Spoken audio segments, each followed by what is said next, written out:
Salam alaikum, bonjour, j'espère que vous allez bien. Nous allons continuer notre cours de SVT sur la transmission des messages nerveux. Alors aujourd'hui, nous allons approfondir nos connaissances, nous allons essayer d'étudier, on va essayer d'analyser, on va essayer de comprendre comment se transmet un message à l'intérieur de notre système nerveux. Alors, nous savons que le message est transmis d'un centre nerveux, par exemple le cerveau ou la moelle épinière. Ce message est transmis par exemple à un muscle. Voilà, ce message, bien sûr, il peut être tout et n'importe quoi. On peut visualiser ça comme ça, on peut schématiser ça comme ça. Donc le centre nerveux va commander le muscle en lui disant, par exemple, se contracter. D'accord? Comment s'effectue la transmission du message à l'intérieur de notre système nerveux? On avait vu les neurones.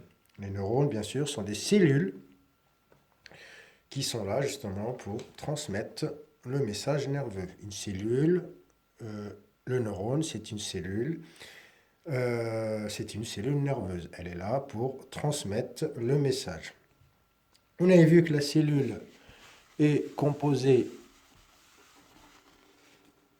d'un, bien sûr, d'un corps cellulaire. Je vais prendre le bleu. Le neurone est composé d'un corps cellulaire. Ici, nous avons le noyau. Et ici, nous avons les fibres nerveuses, par où transite, bien sûr, le message. Le message transite comme ça. Voilà. Bien sûr, c'est un peu plus compliqué, mais d'une manière schématisée, on le représente tel quel.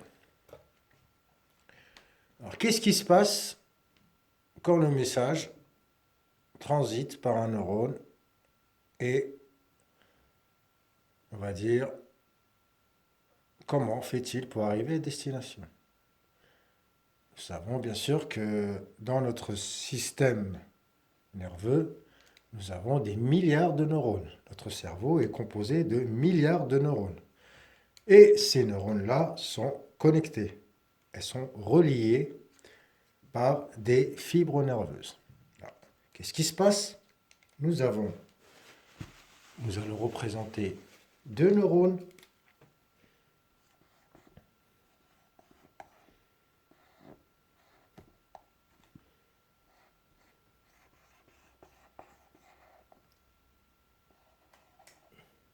avec leurs fibres nerveuses,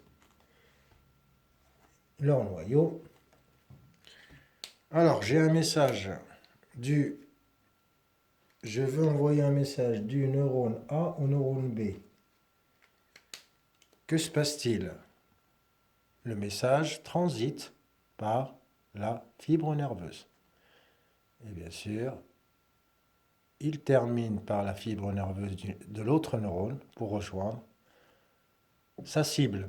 Bien sûr, c'est plus compliqué que ça. D'accord? Nous n'avons pris que deux neurones, mais bien sûr, plusieurs neurones interviennent. D'accord? Pour un seul message, le message passe par plusieurs neurones. Ici, le message est de nature électrique. Quand il est à l'intérieur de notre fibre nerveuse, il est de nature électrique. On va dire que c'est un petit signal électrique. D'accord? Qui est très faible, mais il existe. Voilà. Il est de l'ordre du millivolt. Ce message transite d'un neurone à un autre. Et là, vous avez remarqué qu'il y a un petit espace. Ce petit espace-là, c'est une synapse. Voilà. Cette jonction, on l'appelle synapse. Voilà. Et c'est là, on va s'attarder un peu là-dessus. D'accord?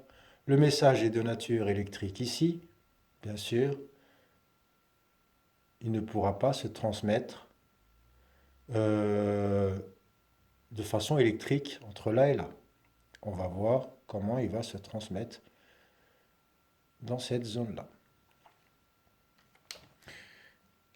Alors, je vais vous montrer le cours. Le cours, il est composé de 4 feuillets. Voilà. La première page, activité 3, les neurones. Les neurones, alors, comment j'ai réalisé ce cours-là? Alors, on sait... le but ultime de ce cours-là, c'est de comprendre la transmission d'un message. Comment se transmet un message? On se pose 3 questions, toutes simples. Où, quoi, comment? Où se fait la transmission du message? Comment se fait-elle? Avec quels éléments? Voilà, c'est les 3 questions qu'on va se poser et on va tâcher d'y répondre. Alors, comment se fait une transmission d'informations au niveau des neurones? Voilà, nous allons reprendre le schéma de tout à l'heure. Alors là, on va répondre à la question où? Où se transmet-elle et comment elle chemine? Alors, nous avons le neurone 1, neurone 2. Qu'est-ce qui se passe? Notre message arrive à ce niveau-là. Il transite par la synapse. La synapse, bien sûr, c'est une jonction. Hein, c'est une petite frontière. C'est un espace, voilà, entre 2 fibres nerveuses. Voilà. Donc, notre message, il arrive là, il saute et il passe à l'autre neurone. On va essayer de comprendre plus tard comment, comment se réalise le saut ici. Le message nerveux est transmis le long des fibres nerveuses sous forme de messages électriques. Il passe d'un neurone à un autre en traversant un petit espace qu'on appelle synapse. Alors ce mot-là, bien sûr, vous devez le surligner, le souligner, l'encadrer, c'est un mot important. Alors là, on a répondu à notre question où le message, bien sûr, il transite par les fibres nerveuses et nous avons une petite frontière entre chaque fibre nerveuse qu'on appelle synapse. Voilà. Alors maintenant, on va répondre à la question quoi? On utilise quoi? Alors notre message, il est transmis comment? Comment est transmis un message?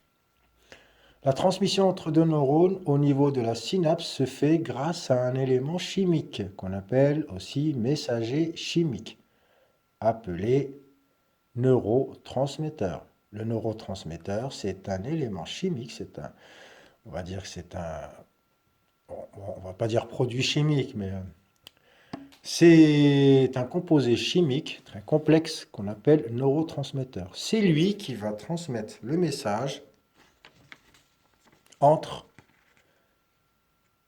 les 2 fibres nerveuses. D'accord? Alors bien sûr, il faut retenir ce mot-là, neurotransmetteur. Le neurotransmetteur, c'est un élément chimique qui joue le rôle de transmetteur. Il transmet le message à ce niveau-là seulement. Avant, bien sûr, c'est un message électrique. Mais une fois que le message électrique arrive ici, il ne peut plus passer. Donc, il va utiliser des messagers chimiques. C'est une sorte de conversion.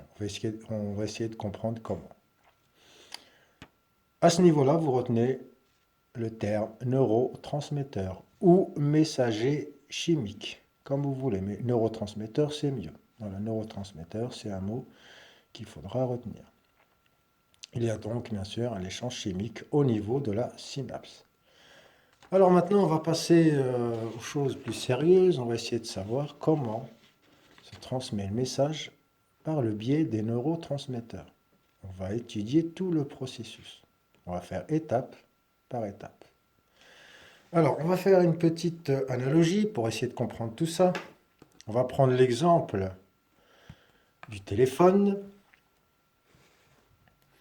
Alors, vous téléphonez. Quand vous faites un appel, vous prenez votre téléphone. Voilà. par exemple, prenez votre téléphone.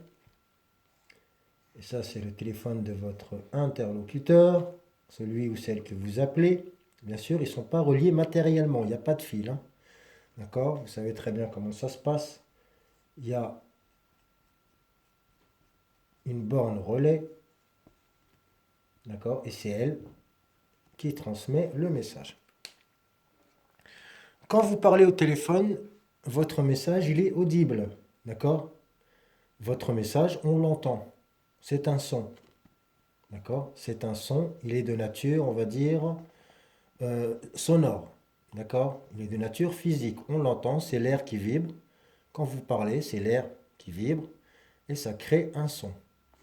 Qu'est-ce qui se passe ensuite? Votre appareil, il le convertit en onde électromagnétique. D'accord? Là, c'est pas un son audible. D'accord? On va dire que c'est une onde électromagnétique. C'est une vibration électromagnétique. Votre appareil, il a converti le son sonore audible en, on va dire, signal électromagnétique. Ce dernier, bien sûr, va le retransmettre à l'appareil de votre interlocuteur et cet appareil-là va reconvertir l'onde, le signal, en son audible.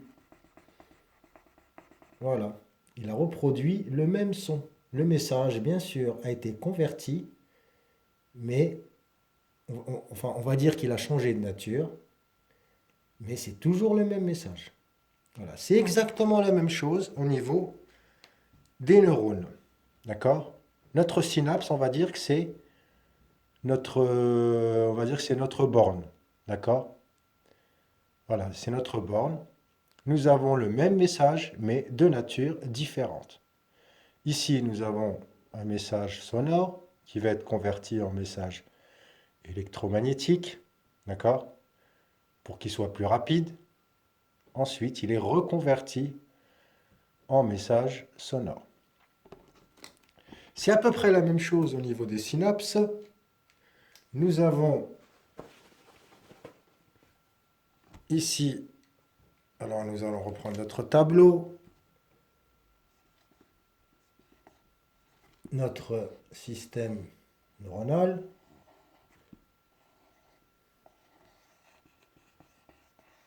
Voilà, neurone 1, neurone 2. Ici, nous avons la synapse. Notre message, alors il est envoyé du neurone 1 au neurone 2. Ici, cette partie-là, il est de nature électrique. Une fois qu'il arrive là, bien sûr, il va être converti en message chimique. Ce sont des molécules qui vont transmettre le message. D'accord? Voilà, donc on va schématiser comme ça par des petites boules.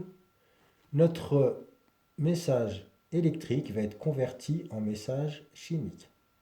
Et une fois que le message a traversé la synapse, il va être reconverti en message électrique. Voilà.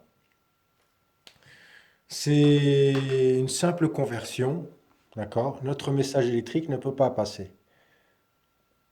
dans cette jonction-là, donc il est converti en message chimique. Le message chimique, bien sûr, est transmis par des messagers ou des neurotransmetteurs. Les neurotransmetteurs, il y en a des milliers. On verra ça par la suite. Là, on va continuer le cours. Donc, on va reprendre l'explication par des étapes.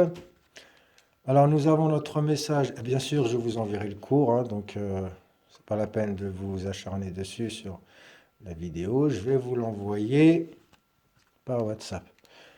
Notre message sous forme électrique arrive au niveau de la synapse. Qu'est-ce qui se passe? Alors ici, nous avons des neurotransmetteurs, d'accord? Et de l'autre côté, nous avons des récepteurs. Chaque neurotransmetteur a son récepteur spécifique, d'accord? S'il n'y a pas de récepteur, bien sûr, le message ne passe pas. Donc, dans notre organisme, nous avons des neurotransmetteurs, mais nous avons aussi les récepteurs adéquats. Alors ça, c'est ce qui se passe avant que le message passe. D'accord? Nous avons ici notre, on va dire notre description. Arrivée du signal électrique, le neurotransmetteur traverse la membrane pour rejoindre l'autre extrémité. Comment il va la rejoindre? En traversant la membrane. Le neurotransmetteur s'accroche à un récepteur. Voilà, le récepteur, c'est comme un système de Lego, hein, d'accord?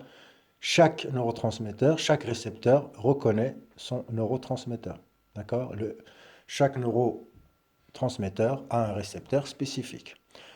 Le neurotransmetteur s'accroche à un récepteur afin de pénétrer à l'intérieur du neurone 2. Chaque neurotransmetteur possède son récepteur spécifique. Et voilà, notre message est passé. Et il peut continuer, bien sûr, son chemin. Étape 3, c'est la régénération du message électrique de façon identique. Là, c'est une simple conversion. Nous avons converti notre message électrique en message chimique que nous allons reconvertir en message électrique. Voilà, et ce message va continuer son chemin. Le bilan. Voilà, le bilan. Alors, on ne va pas trop s'attarder sur le bilan, hein. La communication entre neurones se fait au niveau des synapses. Le message se transmet par une libération de molécules complexes appelées neurotransmetteurs ou messagers chimiques. Voilà, ça c'est le petit schéma récapitulatif.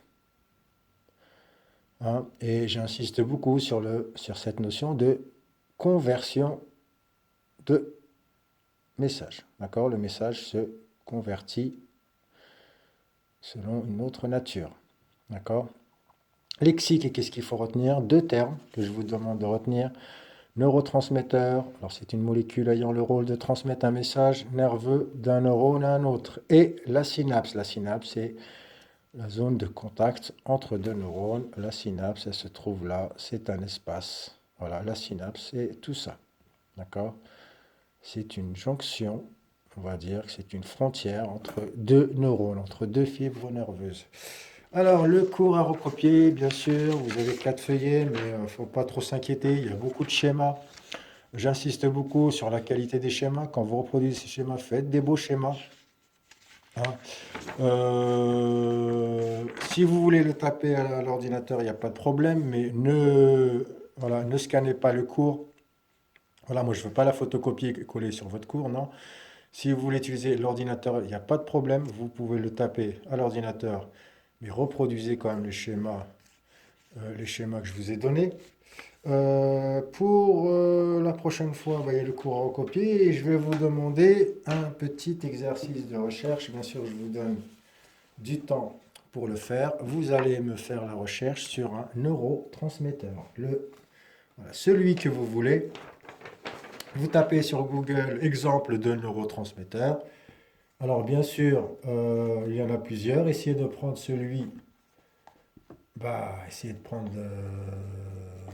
essayez de chercher dans les plus connus, hein.